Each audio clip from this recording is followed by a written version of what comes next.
So what I was diagnosed with was ulcerative colitis about 8 years ago, Uh-huh. which is massive inflammation and ulcerations all throughout the colon. And yeah, it's this beautiful journey of shedding and letting go of those old patterns and behaviors that were ultimately self-destructive and beginning to actually honor my body and give my body what it was asking for and the things that nourished it.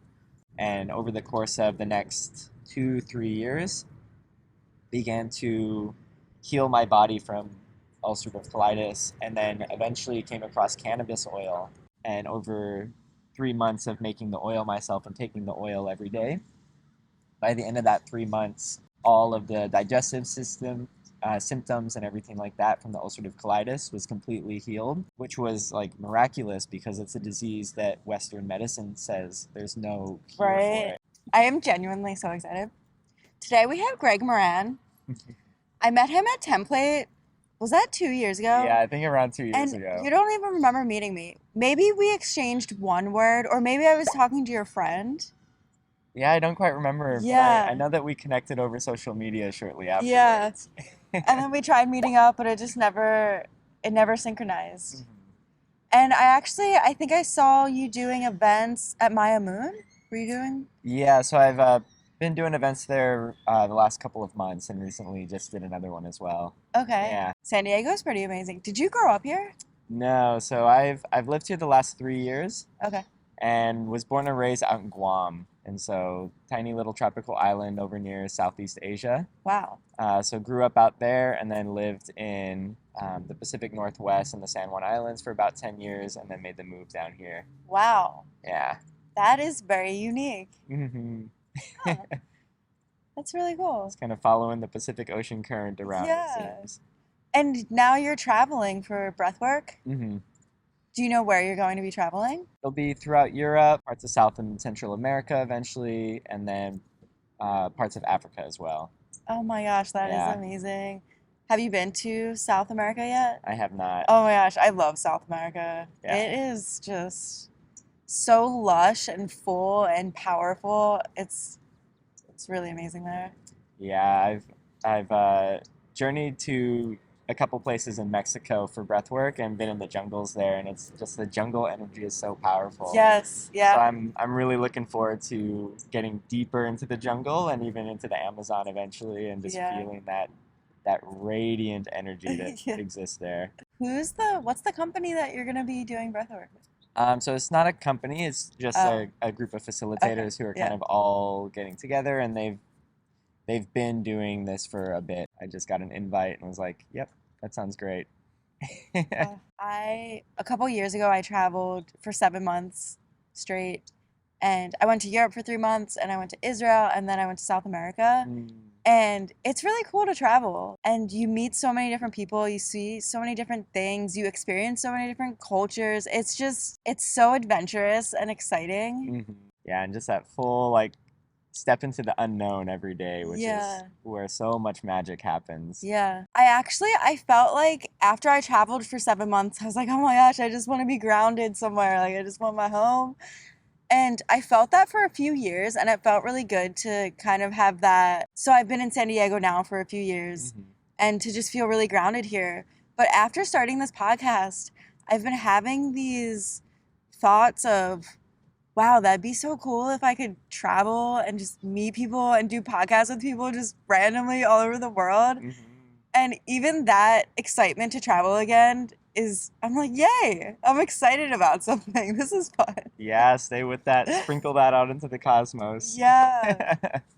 My gosh, it is so possible. I feel like when we truly step into the things that really excite us, it just so much more opens up. And that's what I feel like I'm doing with this truly excites me, but it's also my biggest fear to be public and like spirituality and spirit guides and angels and all this stuff. But honestly, as I face my fears, I'm like, whoa, that fear was actually really silly. Like, and living that fear is so incomparable to the excitement and passion that I'm feeling now. Yeah, and it's beautiful too when you do meet those fears and kind of go into them rather than turning away from them. Yeah. Because that is like meeting that edge and realizing that edge doesn't actually exist. Yeah. And in doing that just over and over again, you realize that this edge keeps expanding and expanding, and Yeah. pretty soon, I don't know if it ever necessarily goes away, but it's just you get comfortable living in that place of meeting those edges and knowing that there's always expansion on the other end of them. Yeah. Yeah, I think the same thing is that I question, will I never be afraid one day? Like, will fear never be a question in my mind? And I think as long as I'm a human, I don't think so. And like you just said, I think it's more about, oh, there's another fear. That's okay. I know this. I Mhm. know what happens if I act in fear or if I act in love.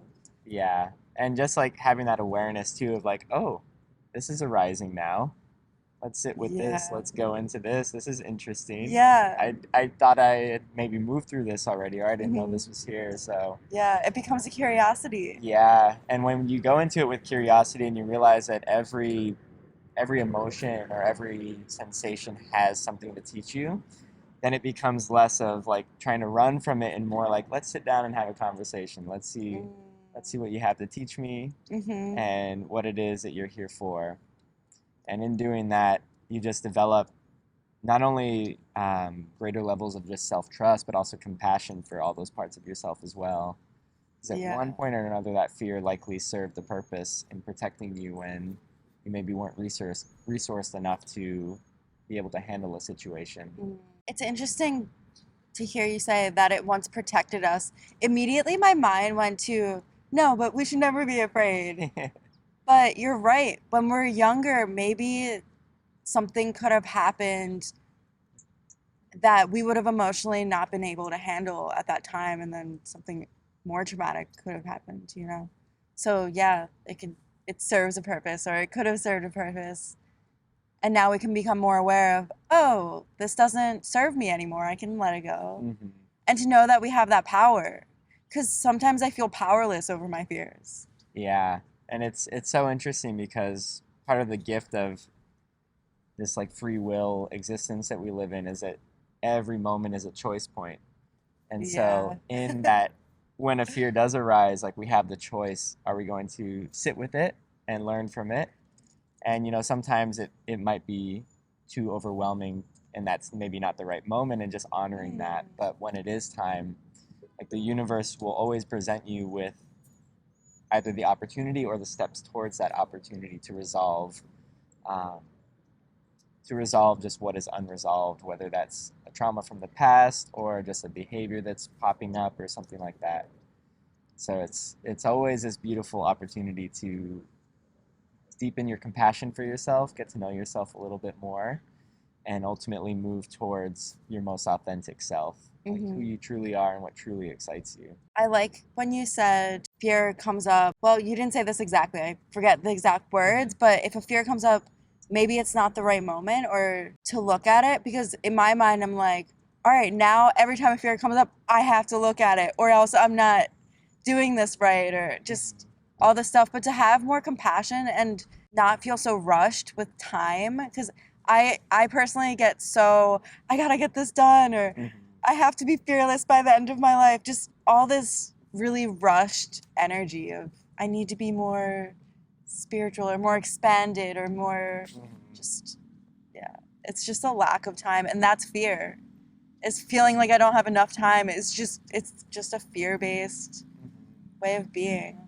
Yeah, and so it's really interesting that you bring this up because it's amazing point, and a lot of people I think are in paradigms like that, whether they're conscious of it or not, of that kind of rushed for time and everything's got to be done now and go go go go go, especially in this society that is so focused on kind of this hyper masculine drive and everything needs to be bigger and better and done right now. Yeah. And so much of the beauty and like healing work is that it doesn't necessarily happen by pushing or forcing anything. It happens from the slowing down and the sitting Yeah. with it or the resting and coming into that parasympathetic state. Because if you look at it from a place of nervous system regulation, that urgency or that need to respond right now, right now, right now, most likely is coming from some type of sympathetic nervous system response, which is that fight or flight state.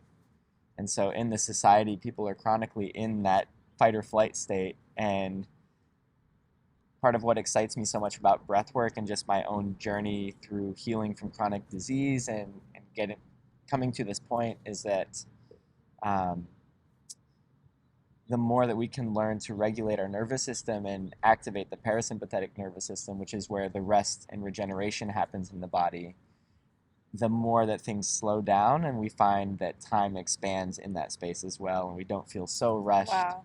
And so it's again, it's this funny paradox of when we slow down, we actually expand time as well. And that's not to say to slow down so much that we're not doing anything, because that's also a thing that people can fall into, but Yeah. to slow down enough to just hear that voice of intuition speaking. Wow. Yeah. Wow. So like, because maybe I'm so taken back by everything you just said, because I am experiencing this, of especially with my YouTube channel and just wanting to constantly edit, and I have a full-time job, so I'm like, all right, like I gotta edit these videos, like I want this to be my full-time job. Mm-hmm. So I'm like constantly in this go, go, go, go. And even when I wake up in the morning, like I woke up this morning and I'm like, all right, I really want to go to the gym. Mm-hmm. I gotta do my laundry. I gotta eat food. I gotta take a shower. Just all this stuff. And as I'm doing everything, I'm thinking, wow, I wish I could just slow down. Like, why do I have to be always doing something? But then I'm also like, but I love this. Like, I love doing things. And it's just like this back and forth. And I think there is no right or wrong, right? It's like, no matter what, I'm growing and I'm expanding, I'm learning, and I'm super aware. And this is part of my journey. And I forget what I was going to say. Oh, I was going to say that I think it served a purpose in the beginning of my YouTube journey, because if I did kind of go slower, I think I would have just stopped. I would have gave up. And now I'm seeing that, and I'm recognizing that maybe it served me at that point, but I can slow down now because I know that I'm passionate and I'm excited. I mean, I'm going to keep doing it because I genuinely want to do it. Yeah. But like, it's time to just take it easy. Yeah, and it's interesting because it's just like seasons in the year. There's spring and summer where there's a lot of growth. There's fall and winter where things kind of slow down and you go into that more restful state where not much is happening in terms of kind of biological life. Like life kind of operates in the same ways. And so especially when creating a new endeavor or something like that, you kind of want that more masculine drive and that fire to actually do it. Yeah. And then there are periods of time where maybe your body is asking for rest and allowing yourself to slow down and honor what the body is asking. And so it's like everything in life, it's finding that delicate balance of like, what is this moment actually asking for?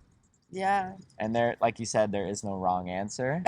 It's just what is most aligned in this moment. Yeah, exactly. Yeah. In my life, I've felt when I do slow down, it's actually more productive than if I'm like going and maybe I get a hit of intuition, or maybe I let go of some type of resistance when I'm in that. So I let go of resistance when I'm slowing down because I had it when I was in that go, go, go, go state. Yeah, and it's also kind of where that flow state is. And by slowing down, I don't necessarily mean like slowing down to where you're just lying on the couch or something like that. There are times where that can be really, really nice. But it's more so when the parasympathetic nervous system is activated, it's a slowing of not only the stress hormones in the body, but also kind of a slowing of those thoughts that are always chattering away. Okay. And so as kind of the body quiets down, the mind follows suit, and the mind quiets down. Oh. And in that space, that's where you can really hear clarity from either your intuition or from what your body is asking for in that moment. And so one of the things that I like to say in either the yin yoga classes that I teach or in breathwork journeys to people occasionally is we're human beings, not human doings. And so how can we move from a place of being rather than from a place of needing to do? And I don't have the answer necessarily, but it's just that, again, that balance of tuning into what the moment is asking for and what your body's asking for in that moment as well. Yeah, definitely. And when well, not when you do, but breath work slows the nervous system down, or Yeah, so the style of breath work that I facilitate, yeah. it's known as a sacred breath method. And in the style that I facilitate, we utilize a nose inhale and a mouth exhale, and we take a full diaphragmatic breath, breathing into the belly, rolling it up into the chest, and then exhaling out of the mouth. And the reason why it's so calming for the nervous system is because breathing in through the nose and taking those full deep breaths activates the parasympathetic nervous system. And so as you breathe in through the nose, the air naturally goes deeper into the lungs. And at the base of your lungs is where those parasympathetic nervous system receptors live. And so just breathing through the nose and breathing deeply through the nose, you activate that state already.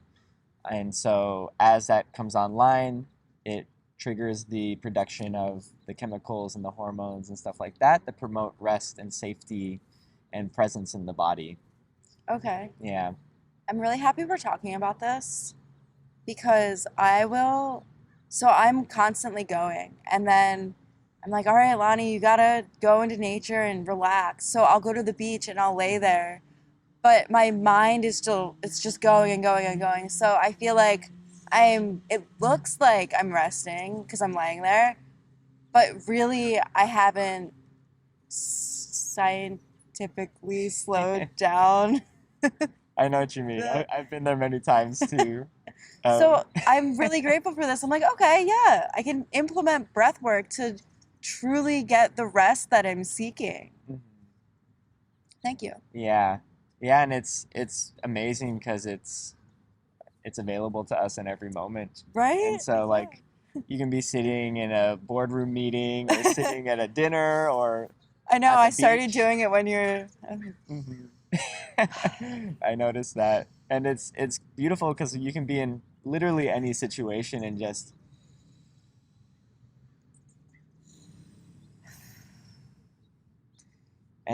doing a couple of breaths like that. And there's many different styles of breathing techniques that you can employ as well for different purposes, but just taking a couple deep breaths really does kind of calm down the mind, slow down the body and the nervous system, and just allow for kind of that recentering.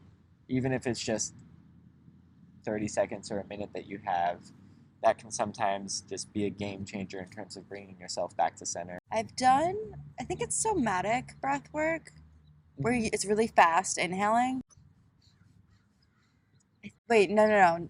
I know that's breath of fire, but we laid on our back and maybe we're just breathing really deep for 45 minutes straight. Mm-hmm. And that was really profound and powerful. And I felt so amazing when it was done. It was challenging too. I like a nice challenge, like cold plunges. Yeah, and so that's also in the style of breathwork that I facilitate. Is it's a longer journey format like that. Um, and I know a lot of the styles out there. I've experienced like holotropic and I think that's what it was, holotropic. yeah, holotropic and transformational breathwork and these different modalities that are really popular out there. And the key difference between the style that I facilitate and those styles is that they all utilize mouth inhales, and the one that I do is a nose inhale. And so I kind of touched on like how the nose activates the parasympathetic nervous system, and the mouth inhale style activates the sympathetic usually, which is that fight or flight response. And I'm sure you had a really profound experience in that breathwork journey.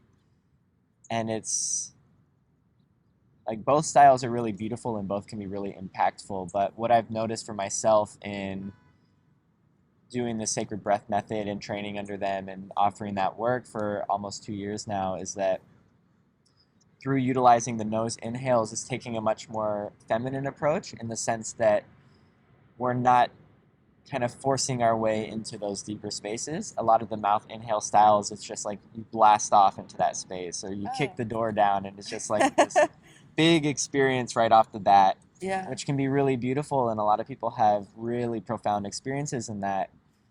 But what I've noticed in myself after doing the sacred breath method and then going into some of those styles just to experience them is that I have these really profound experiences, but I leave the session knowing and feeling that my nervous system is not regulated and that there's kind of stress hormones moving through the body. Okay. And so, in utilizing the nose inhale in these breathwork journeys, it's a much more gradual descent into those inner spaces. We're not necessarily blasting off or kicking the door down and forcing our way into those spaces. But because it's a more gradual descent into those inner realms, oftentimes you're able to go further and go deeper into them because you feel safe and present in the body. You don't have these stress hormones flowing through the bloodstream and everything like that. And so, with those feelings of safety, you're often able to go further and then also integrate the experience easier afterwards because you're leaving the experience feeling embodied and feeling very present and not these low grade stress. Okay. Yeah, not to discount styles, but just in my own like healing journey, especially moving through and healing autoimmune diseases, and eventually encountering breath work, nervous system regulation, and really activating the parasympathetic, especially going into these really transcendental states where we're entering into these like non-ordinary states of consciousness. The stuff that's accessed there can be really big, and sometimes it's resolution of traumas that feel really overwhelming for people. Sometimes it's these really expansive and beautiful experiences. But the more that we're able to stay in a state of presence and stay in a parasympathetic state, the easier it is for us to ground those experiences and actually integrate them into just daily life. Okay. Yeah. Yeah, that's a beautiful piece of wisdom. And you've mentioned chronic disease and immune disorder. Yeah, autoimmune. Autoimmune. What did you have? So what I was diagnosed with was ulcerative colitis about 8 years ago, Uh-huh. which is massive inflammation and ulcerations all throughout the colon. Oh, wow. And leads to like it's not a. Was that from the food you were eating? It's from the food I was eating. My diet was pretty atrocious back then. I was also drinking a lot of alcohol and just doing a lot of activities to kind of numb different emotions and sensations and things like that I wasn't ready to look at or not willing to look at. Yeah. And so there's definitely that physical component. And on the deeper levels, it was these unresolved pieces of kind of psycho-emotional experiences that I wasn't looking at. And so just the accumulated stress of kind of unresolved trauma kind of keeps the body in that state of low-grade chronic stress, which then leads to the physical manifestation of disease eventually. Okay. Yeah. And so through that journey of healing ulcerative colitis, it really caused me to kind of integrate a lot of the things that I had been reading, but not following like organic diet and learning about just how food is medicine. And yeah, it's this beautiful journey of shedding and letting go of those old patterns and behaviors that were ultimately self-destructive, and beginning to actually honor my body and give my body what it was asking for and the things that nourished it. And over the course of the next 2-3 years, began to heal my body from ulcerative colitis, and then eventually came across cannabis oil, otherwise known as Rick Simpson oil, and began to make that myself, and did a 3-month protocol following his protocol for cancer, which is what it's mainly used for, is healing terminal cancers in people. And so I found one person who had a testimonial for using it for Crohn's disease, which is a very similar digestive disorder. And so decided to give it a shot. And over 3 months of making the oil myself and taking the oil every day, by the end of that 3 months, all of the digestive system symptoms and everything like that from the ulcerative colitis was completely healed. I went from having probably about 15 to 20 kind of bowel movements and urgency attacks where it just feels like I'm fine one moment, and the next moment it feels like I'm going to have an accident. Went from about 15 to 20 of those to having perfectly regular form stool, like normal bowel movements at regular Wow. intervals, which was like miraculous because it's a disease that Western medicine says there's no cure for Right. it. Like I've talked to people who've had ulcerative colitis and Crohn's disease for 20 plus years, Yeah. and they're doing diet, they're like diet as much as they can, they're taking the pharmaceuticals and seemingly doing everything that they can, everything that their doctors talk about, although doctors typically don't mention diet whatsoever in terms of healing a digestive disorder, which blows my mind. And so, yeah. like I remember when I got my diagnosis, I went for the follow-up appointment and had a list of questions about herbal remedies and diet and stuff like that. And I asked the first question, which I believe was about turmeric. And he said, there's no evidence to show that turmeric supports the body in any way. In any way? He said, there's no evidence that turmeric does anything for this. And so I asked another question about another supplement. I don't remember what it was. And he turns to me and he goes, I'm just going to save us both time here. There's no science to support the diet has anything to do with this disease or anything to do with healing this disease. The only thing the science shows is that these pharmaceutical pills are the only thing that works. Whoa. And so this is your only option. This is the rest of your life. Get used to this. That's what he said to you? I'm assuming you never went back. I never went back, yeah. Oh my god. And in my mind, I'm just like, that's bullshit. This meeting's over. Wow. And just imagine how many other people have those experiences but believe them. Yeah. That's yeah. Oh. It's I'm happy we're doing this podcast. There's other ways, people. There are many ways. Nature provides everything. You don't have to suffer for the rest of your life. Yeah, and so it's like this really, like it really opened my eyes to a lot of what I kind of had read about the pharmaceutical industry and the way that Western medicine works, but then actually experiencing it was just like, oh my God, like this is real and this is worse than I thought. And I do truly believe that doctors believe that too. Maybe it comes from higher management trying to control everything. I guess I try to have a lot of people, so you weren't at all blaming anyone or like being a victim to anything. But I think a lot in the spiritual community is about victimization and all this stuff. And I really think that there's a lot of people who truly do believe these things. Like these doctors really do believe that pharmaceutical drugs are the only cure. But it's also, I'm so happy to have this podcast and for you to share this and tell people that there's logically other ways.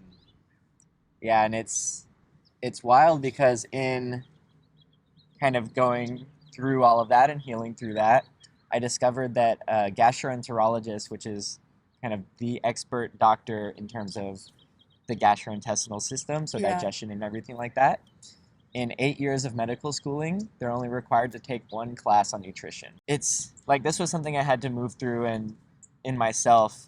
You mentioned that like victim piece, and that was definitely a big piece of kind of my healing journey through that is healing this like, you know, the system and I'm the victim of it, all of that, which to an extent may be true, but at the same time it doesn't serve your empowerment. And so when it comes to doctors who are like that, there's a lot of reasons why that might be the case. And I've learned to have compassion for them in time. But I mean, they go to school for 8 to 10 years.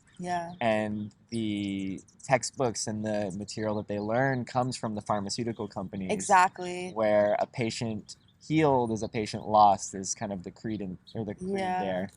And so the doctors are taught only pharmaceutical routes for the most part. Very few ever have the courage to begin to look at alternative remedies because they lose their funding if they're not meeting their quota for pharmaceutical pills for the most part. They get ridiculed by supervisors or colleagues and ostracized for kind of going into these alternative medicine routes, which are in reality the original medicine. They're not alternative. That is, I never thought about that word, alternative. It's original, natural.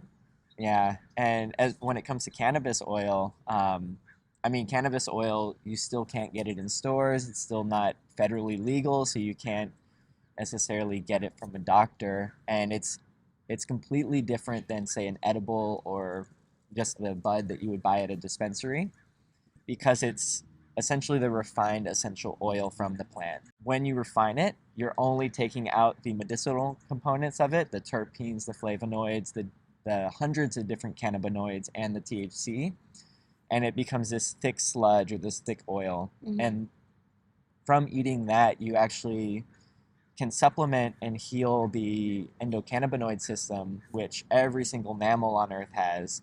And the endocannabinoid system's role in the body is to regulate homeostasis for every other body system. And so there's this theory that's been put out by a couple of doctors who are studying the endocannabinoid system that every chronic disease is ultimately a result of endocannabinoid deficiency, when your body's not producing those endocannabinoids. Wow. And the cannabis plant just so happens to have the same cannabinoids that fit into the endocannabinoid receptor sites, which are found in most abundance through your GI tract, so through your gut, and in your brain, which are the two places that tend to get most inflamed in chronic disease, which is why, just why the body shuts down in so many different ways. And especially in terms of autoimmune disease, that's just kind of a blanket term for dozens and dozens and dozens of different diseases that doctors really have no idea what's going on. Wow. Mm-hmm. Wow. Yeah, there's a lot. Yeah. We're definitely going through a transformational period in time. Mm-hmm. And I'm happy that more people are awakening to this and Yeah. taking their power back. I hate to come back to the victim mentality, but it feels very paradoxical because we kind of are a victim, but also like feeling like you're the victim, you're creating that reality over and over. So it's like we need to take our power back and choose again and be like, okay, like this experience happened to me. I now get to choose what I want to do with it. I get to choose how I want to live my life, how I want to heal my body, and I realize there's other ways. Yes, exactly. Yeah. And that's again coming back to that every moment there's a choice, which is that empowerment. It's not like fate that decides things, it's you that gets to decide things. And the more that you choose things that are self-affirming, that are uplifting, that are empowering, the more the universe mirrors that back to you, and the more that kind of those synchronicities begin to happen as well. Yeah, I mean, I feel like the victim piece is a part of the journey. It is. And it's once you realize that that is playing itself out in whatever way it is in your life, that's when you're then given that choice of, is this something that is serving me, or am I ready to rewrite this part of my belief? Yeah. Is there, I think we can start wrapping it up. Is there anything you want to say? Do you feel like, sorry, I'll let you. No, go ahead and ask. I was going to say, do you feel like you have a mission in your life? I do. I feel like it's becoming more and more clear the more that I kind of step into my own truth and begin to just fully embody what it is that I feel to be true. And like podcasts and things like this are beautiful ways for me to put that into practice as well. So thank you for giving me this opportunity. And I feel that to whatever degree, my mission is to allow people to connect back to themselves, to their community, and to the earth.